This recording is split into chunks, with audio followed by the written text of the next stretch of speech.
Under 17 Reggae Boys were welcomed home by Olivia Babsy Grange. Damion Lowe finally finds a new club, and Rudolph Speid must remember that Ravel Morrison fits your quota system and is playing football because we will need him in March. Jamaica have a lifeline. How about this? Big up Gunnaz. I hear like, don't know some of the Gunnaz myself, but big up Gunnaz. Hello and welcome back to the Gunnaz podcast. I'm your host, Dicanio, an Arsenal fan who covers everything Reggae Boys and local football. We're on a goal to 6,000 subscribers, people, so just go ahead and hit that subscribe button if you have not as yet. It's a very free way to support the channel and to help us grow. Also, every video I do on this channel should get to 200 likes. It's getting over 1,000 views, 2,000 views, all the way up to 10,000 views some of the times. And I can't get 200 likes. Come on, people. Hit the like button once you click on the video to watch it. Just hit the like button, people. And it's another free way of helping to support the channel. Now, starting off this video, people, with Damion Lowe, as he secured a transfer to Dewa United, a team that is in the first division all the way in Indonesia. Now, people, this is the most anticlimactic Reggae Boys transfer of this transfer window. And it just proves to me how finished as a footballer Damion Lowe is at the age of 32, and he'll be 33 in May. Now, it's reported, or it was reported by Link Media, that he was on the verge of signing for one of the biggest clubs in Scotland. And they reported as well that it was 99% complete. So how on God's greener did we get from there, him potentially joining Celtic or Rangers, to him joining a mid-table team in Indonesia? That just illustrates my point that he is nowhere near the level that is needed to bring us to a World Cup as a starter in our national team. And it is time for us to move forward with other options. He's been without a club for the better part of a year. And when he finally gets a transfer, it's to a nothing team, right? Now, people, this is not hate. It is honesty. Something the baller doesn't really like himself, right? He doesn't like honesty. He doesn't like to hear that. Because the last time I checked, he blocked Gunnaz on Instagram, which is actually hilarious because the only reason I realized that he blocked me on Instagram was because I was looking for a picture of him to put on the thumbnail. Even if I did look to make a video about him, would even realize because I couldn't give two flying fucks about Damion Lowe's page, right? So I just found it very hilarious. Eventually, I did get pictures to use in the thumbnail, so that's a good thing. And I realize that it's a common thing as well for him to block people who do not want to ride his dick. He doesn't want constructive criticism, right?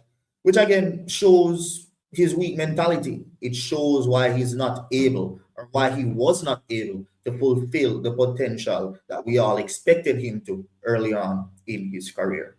Anyways, I hold no grudges and I wish him all the best because at the end of the day, I'm on a forward to eat. But please, Mr. Rudolph, do not let him work for the national team anymore as a player. I thank you, bye. Now, next up, people, just a reminder that Ravel Morrison is still playing football in Dubai, right? In fact, his team was in the United Arab Emirates FA Cup, as it is known, the other day, where he scored a Panenka penalty in a penalty shootout, just to remind people that, hey, I'm still class, I'm still quality, I'm still that player, right? سما فوق يا رب يا رب احمد عادل هو باو يا الله مش ممكن يا الله الاعصاب الحديد. And he has been very vocal and intentional with his posts on Instagram as well to let people know that he's still around and that he still wants to help Jamaica to get to the World Cup.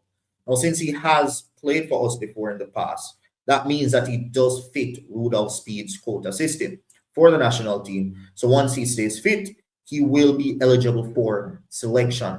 So big up to Ravel, and hopefully he can book his ticket on that plane to Mexico in March when we do face New Caledonia and hopefully Congo as well.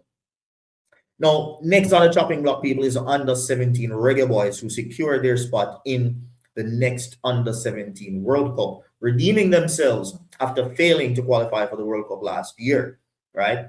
They were welcomed home by Olivia Babsy Grange and congratulated for a job well done.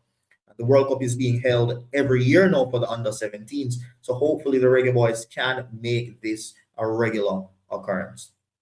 Last but not least, people, just a reminder that the new Reggae Boys jerseys have landed, right? They have landed, And the thing is that they're getting mixed reviews. And I will be talking a bit deeper about them later on a live show. So you guys can tune into that to hear my opinion about the kit. It's very controversial because it has red in it. Obviously, it's the Reggae Boyz. And I get where Adidas is coming from with the Reggae colors, partnering with the Bob Marley Foundation. But honestly, I don't think that is something that resonates with us as Jamaica, the country. I think a kit should represent the country and not particularly a section of the culture or a section of what the country itself is. Reggae is just a small part of Jamaica. It is not Jamaica itself. So a lot of people are a bit uncomfortable with the red being in those jerseys. I'll share my personal thoughts, as I said, in the live later, people, so you guys can go ahead and check that out, whether you catch it live or if you want to watch it afterwards, right? But that is the main thing that is stirring the pot for some people. Some people like it. Some people are saying, well, it's a reggae theme. It's the Reggae Boyz. So it makes sense, right? So share your thoughts in the comment section, people. Let me know what you guys are thinking, and also join that live later. That is it for this video. I'm going to leave you guys with a behind the scene clip of stuff that were going on while the photo shoot was being taken for those kits. But again, people, share your thoughts in the comment section with me about, firstly, Damion Lowe. Do you think he's good enough to be making this team in March? Then Ravel Morrison, do you want to see him in the national team in March? And then finally, talk to me about the kit. How are you guys feeling about it? Share your thoughts below in the comment section. Thank you guys for watching, and I'll see you next time. Peace. You just gotta shake that hair now about this. And the candies you guys are getting, mad. For the BTS.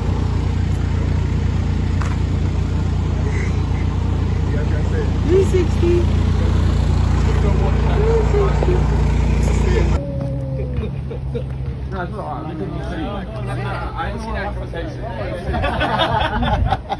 We all jumping. One guy's got a hat. You can't eat it. One version of it. This is the train.